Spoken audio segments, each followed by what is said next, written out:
ना खुदा ही मिला ना विसाले सनम, ना इधर के हुए ना उधर के हुए, रहे दिल में हमारे रंजो आलम, ना इधर के हुए ना उधर के हुए। क्या कुलदीप बिश्नोई का हाल भी फिलहाल ऐसा ही हो गया है कि ना इधर के रहे ना उधर के रहे? ऐसा हम इसलिए कह रहे हैं कि कांग्रेस में इधर उधर का ना रहने के बाद वो बेटे के साथ बीजेपी में शामिल हुए। बीजेपी ने उनकी ही खाली हुई सीट पर बेटे भव्य बिश्नोई को उम्मीदवार बनाकर चुनाव लड़ाया और भव्य बिश्नोई चुनाव जीत गए। लेकिन यहाँ बीजेपी ने कुलदीप को कुछ दिया या फिर बीजेपी ने ही कुलदीप से ले लिया, यानी आदमपुर की एक सीट। इसके बाद लोकसभा में कुलदीप बिश्नोई को उम्मीद थी कि पार्टी टिकट दे देगी, लेकिन यहां भी पार्टी ने रणजीत सिंह चौटाला को मैदान में उतार दिया। ऐसे में अब कुलदीप बिश्नोई के पास दीपेंद्र हुड्डा के इस्तीफे के बाद खाली हुई एक राज्यसभा सीट की उम्मीद तो विधानसभा में अपने चहेतों को सीट दिलाने की आस बची हुई है। इसी आस को सांस देने के लिए कुलदीप बिश्नोई आजकल हाईकमान के दर पर इधर से उधर घूम रहे हैं, क्योंकि कुलदीप बिश्नोई पर अपने समर्थकों का दबाव भी बना हुआ है, जिन्होंने अंदर खाते साफ कह दिया है कि अगर बीजेपी में दाल नहीं गल रही है तो अपनी हांडी हम खुद ही चढ़ा लेंगे। इसका नजारा हिसार एयरपोर्ट के उद्घाटन के दौरान कुलदीप के खास पनिहार ने दिखा दिया, जब वो अपने समर्थकों के साथ बड़ी संख्या में ट्रैक्टर ट्रॉली लेकर तो पहुंचे, लेकिन बीजेपी के झंडे वहां पर नहीं थे, बल्कि उसकी जगह पीले और सफेद झंडे लगे हुए थे। कुलदीप के नजदीकी सूत्रों के मुताबिक विधानसभा चुनाव में कुलदीप पार्टी में 8 से 10 विधानसभा सीटों की डिमांड कर सकते हैं।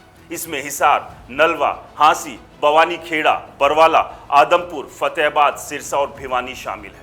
चलिए आपको बताते हैं वो 3 कारण जिसके चलते दिल्ली दरबार की दर-दर पर कुलदीप बिश्नोई भटक रहे हैं।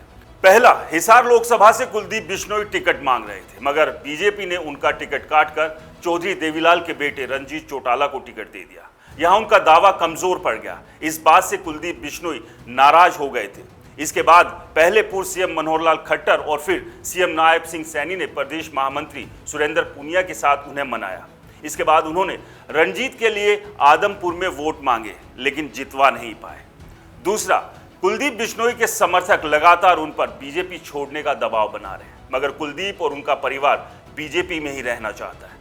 वह आगामी विधानसभा चुनाव में समर्थकों को टिकट दिलवाने के लिए जोर लगा रहे हैं।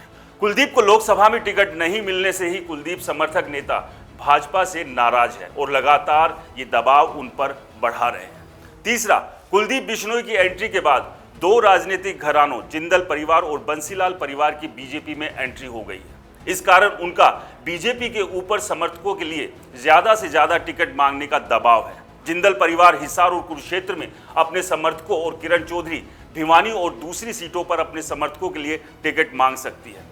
आदमपुर को भजनलाल परिवार का गढ़ माना जाता है। आदमपुर विधानसभा पर 56 साल से बिश्नोई परिवार का कब्जा है। इस सीट पर पहली बार भजनलाल 1968 में विधायक बने थे। तब से लेकर जितने भी चुनाव हुए सभी में भजनलाल परिवार ही आदमपुर से जीतता आ रहा है। मगर लोकसभा चुनाव में लगातार 2 बार बिश्नोई परिवार वोट निकालने में कामयाब नहीं हो सका। हालांकि विधानसभा चुनाव में जनता बिश्नोई परिवार को ही वोट देती है। 2019 में लोकसभा चुनाव हारने के बाद भी कुलदीप बिश्नोई कांग्रेस के टिकट पर विधायक बने थे, वहीं भव्य भी उपचुनाव में जीते थे। तो आपको क्या लगता है, हमें कमेंट्स कर जरूर बताएं। चैनल को सब्सक्राइब नहीं किया है तो चैनल को सब्सक्राइब करना ना भूलें।